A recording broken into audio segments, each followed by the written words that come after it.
കൊട്ടിയൂർ വൈശാഖ മഹോത്സവത്തോടനുബന്ധിച്ച് കണ്ണൂരിൽ സേവാഭാരതി അതിഗംഭീരമായ തയ്യാറെടുപ്പിലാണ്.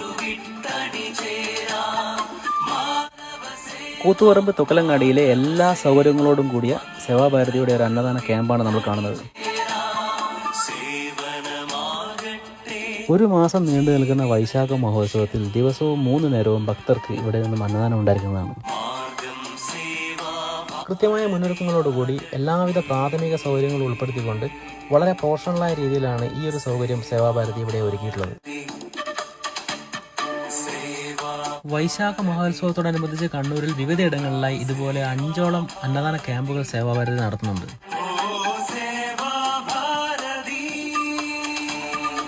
ഈ പ്രദേശത്തുള്ള അമ്മമാരുടെ കൈപുണ്യത്തിൽ തയ്യാറാക്കുന്ന വളരെ ഹൈജീനിക് ആയിട്ടുള്ള നാടൻ ഭക്ഷണം നേരിട്ട് ആസ്വദിക്കാൻ എല്ലാ ഭക്തരെയും സേവാഭാരതി തുക്കലങ്ങാടി ഇങ്ങോട്ടേക്ക് സ്നേഹത്തോടെ ക്ഷണിക്കുകയാണ്.